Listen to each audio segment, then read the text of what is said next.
கேரளால இருந்து தமிழ்நாட்டுக்கு என்ன கல்யாணம் பண்ணி கொடுத்தாங்க. 2 லட்ச ரூபாய் ரொக்க பணம் 10 சவரன் நகையும் கொடுத்து கல்யாணம் பண்ணி கொடுத்தாங்க. கல்யாணம் பண்ணி கொடுத்தாங்க அப்படிங்கறத விட வித்துட்டாங்கன்னு தான் சொல்லணும். எல்லாரும் காசை வாங்கிட்டு விற்பாங்க, இவங்க காசை கொடுத்து என்ன வித்துட்டாங்க அப்படின்னு தான் சொல்லணும். ஏன்னா எங்க வீட்டுல 5 பொண்ணுங்க, நான் அதுல 5வது பொண்ணு. பொண்ணுங்க பிறந்தாலே பாரம். பொண்ணுங்க பெரிய பொண்ணு ஆகுற வரைக்கும் தான் அந்த வீட்டுல பிரைவசி எல்லாமே. பெரிய பொண்ணு ஆயிட்டா போதும், உடனே எவன் தலையிலாவது கட்டிடணும், கல்யாணம் பண்ணி கொடுத்துடணும் அப்படிங்கறதா பேரண்ட்ஸோட எண்ணம். 10th வரைக்கும் தான் படிச்சேன். 10th படிக்கிற என்ன பிடிச்சு நல்ல மாப்பிள்ளை வந்த மாப்பிள்ளையை விட வேண்டாம் அப்படின்னு இவங்களுக்கு கல்யாணம் பண்ணி கொடுத்தாங்க. அதுவும் நல்ல மாப்பிள்ளையா இருந்தா பரவாயில்ல. இந்த குடும்பம் ஒரு கேடு கெட்ட குடும்பம் தான் சொல்லணும். காசுக்காகவும் நகைக்காகவும் ஆசைப்பட்டு என்ன கல்யாணம் பண்ணிட்டு போயிருக்காங்க. 2 லட்ச ரூபாய் பணத்தையும் வாங்கிட்டு ரொம்ப சிம்பிளான ஒரு கல்யாணம். என்னோட ஹஸ்பண்ட் ஒரு குடிகாரர். என்னோட மாமியார் ஃபர்ஸ்ட் ஹஸ்பண்டை விட்டுட்டு செகண்ட் ஹஸ்பண்டோட இருக்கிற ஒரு ஆளு. அவங்க அம்மா யார் கூட வேணாலும் இருக்கலாம், யார் கூட வேணாலும் போலாம், பசங்க அவ்வளவு பிரைவசி கொடுத்து வச்சிருக்காங்க. இப்படி ஒரு கேவலமான குடும்பத்துல நான் வந்து மாட்டிக்கிட்டேன் அப்படின்னு தான் சொல்லணும். பொறுப்பே இல்லாத ஒரு ஹஸ்பண்ட், கட்டுக்கோப்பே இல்லாத ஒரு குடும்பம். எனக்கு நாத்தனான ஒரு கேரக்டர் இருக்கு. அது அதை விட மாமியாருக்கும் மேல ஆசை புரியாது, சாப்பாடு எல்லாம் பிடிக்காது. ரொம்ப கஷ்டப்பட்டேன். ஆறுதலா இருக்க வேண்டிய கணவர் எங்கேயாவது குடிச்சிட்டு எங்கேயாவது படுத்து கிடப்பான். போராட்டமான வாழ்க்கை. இதுல வேற குழந்தை இல்ல அப்படிங்கிற பிரச்சனை வேற.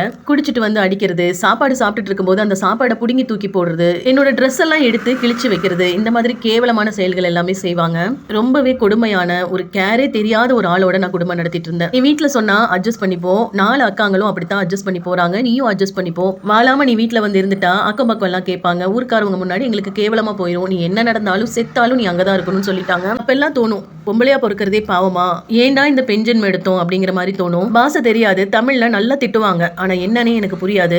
எனக்கு புது ஊரு, சமைக்க தெரியாது, எல்லாமே ஒரு பதட்டமா இருக்கும் பாக்குறக்கே. அந்த குடும்பத்துல யாரை பார்த்தாலும் எனக்கு பயமாவே இருக்கும். இப்படியே ஒரு 5 வருஷ வாழ்க்கை போச்சு. ஒரு நாள் என்னோட ஹஸ்பண்ட் அவனோட ஃப்ரெண்டை கூட்டிட்டு வந்து வீட்லயே தண்ணி அடிக்க ஆரம்பிச்சிட்டாங்க. அவங்களுக்கு தேவையானது எல்லாமே செஞ்சு கொடுக்கணுமா. தண்ணி அடிச்சுட்டு ஃபுல் போதையில அவங்க என்ன பண்றாங்கன்னே தெரியாம எங்கிட்ட தவறான முறையில எல்லாம் நடப்பாங்க. போல்டா முடிவெடுக்கவும் தெரியாது, ஏன்னா சின்ன வயசுலயே கல்யாணம் பண்ணி கொடுத்துட்டாங்க அப்படின்னு நானும் அழுதே என்னோட வாழ்க்கையை கடந்தேன். ஒரு கட்டத்துல இப்படி எல்லாம் நம்ம வாழணுமா அப்படின்னு தோணுச்சு. அம்மா வீட்டுக்கும் போக முடியாது, அங்க போனாலும் திட்டுவாங்க அப்படின்னு வீட்டை விட்டு வெளியில வந்துட்டேன். வீட்டை விட்டு வெளியில வந்ததுக்கு அப்புறம் எங்க போறதுன்னு தெரியாது, என்ன பண்றதுன்னு தெரியாம கண்ணை கட்டி காட்டுல விட்ட மாதிரி இருந்துச்சு. என் கையில அவங்களுக்கு தெரியாம கொஞ்சம் பணம் எல்லாம் வச்சிருந்தேன். அதை வச்சு அடுத்த கட்ட வாழ்க்கையை ரன் பண்ண ஆரம்பிச்சேன். லேடிஸ் ஹாஸ்டல்ல போய் ரூம் எடுத்து தங்கிட்டு ஒரு கார்மெண்ட்ஸ்க்கு வேலைக்கு போனேன். அந்த வேலை கிடைக்கிறதுக்கு கடையா ஏறி இறங்கி ரொம்ப கஷ்டமெல்லாம் பட்டுதான் அந்த வேலை எனக்கு கிடைச்சிச்சு. எனக்கு யாரை பாக்குறதுக்கும் பிடிக்கல, யாரோட மூஞ்சில முழிக்கிறதுக்கும் பிடிக்கல. என்னோட வாழ்க்கையை இப்படி நாசம் பண்ணிட்டாங்களேங்கிற கோவம் மட்டும் தான் எனக்கு இருந்துச்சு. அதுல வர வருமானத்தை வச்சு என்னோட வாழ்க்கையை ரன் பண்ண ஆரம்பிச்சேன். அம்மா அப்பா வந்து கெஞ்சி அழுவாங்க, வீட்டுக்கு வான்னு சொல்லுவாங்க, வேற கல்யாணம் பண்ணி வைக்கிறேன்னு சொல்லுவாங்க. அதுக்காக தானே நான் வீட்டுக்கு வர மாட்டேன்னு நான் சொல்லுவேன். மறுபடியும் பாரோன்னு இனி ஒருத்தனுக்கு கட்டி கொடுப்பாங்க.